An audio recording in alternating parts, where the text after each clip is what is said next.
Like a lot of people want to knock off like research or just mathematics in general because they keep thinking everything is about statistics when it's not. Some things are about fluid, like for example, traffic things. When you talk about the mathematics of traffic, people are like, oh, statistics. Like, no, it's not statistics, it's fluid dynamics.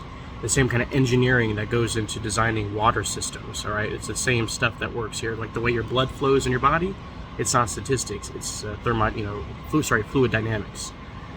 Anyway, but people just basically like think everything when it comes to mathematics basically numbery guessing is what they think is statistics, and then they think it's statistics, they think numbery guessing, and when they think numbery guessing, they're like, basically I can guess better than that. They think that like, oh, like I have a lot of common sense, therefore I can reason things, and so they do all that, and then they start thinking like, fuck the statisticians, especially since there's a lot of like news and reporting and things that get what they say wrong or completely obfuscate everything about what they say.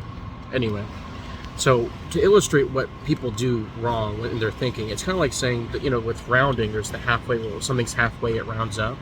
So mentally what this is people are like, oh, 5 rounds to 10, okay? And 10's halfway to 20, so 10 rounds to 20, 20 rounds to 40, 40 rounds to 80, 80 rounds to 160. So like, well, basically 5 rounds to 100.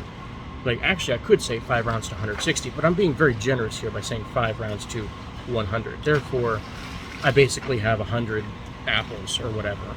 And, you're wrong as hell. It's like, no, you just made 5 rounding to 100, 160, any of that shit's like just completely bonkers. But that's like the mental gymnastics people do when they start just tossing away things they don't really fully understand, or how much actual training goes involved with that stuff. I used to work in a wood molding factory, and it takes weeks, depending on, how quick of a learner you are, it takes weeks to months to be able to do some of those jobs at that factory. It may be a factory labor job, but it still takes effort and skill to learn these things and these machines, especially since you can't just go to like a manual and learn these machines, because they don't work like they were like the German and Italian companies that made our machines.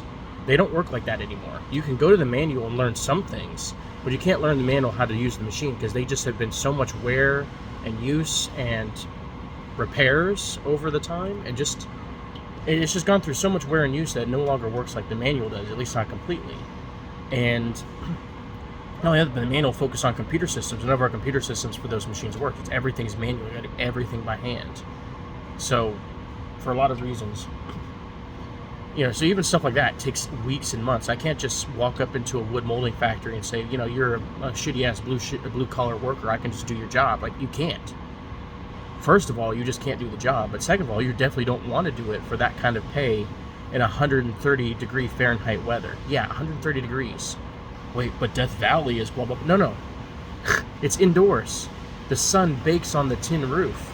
Not only that, but there's furnaces to dry the primer paint. There's furnaces in there, so it's furnaces inside, the sun beating down on a tin roof from the outside from noonday, and you can't have air conditioning because that would turn the whole place into a fucking grenade. So it's a hot-ass warehouse that in the summertime exceeds 130 degrees Fahrenheit. It's basically 135 degrees Fahrenheit in most parts. That's over 55, somewhere around 50 to 55 degrees Celsius at any given point in the summer.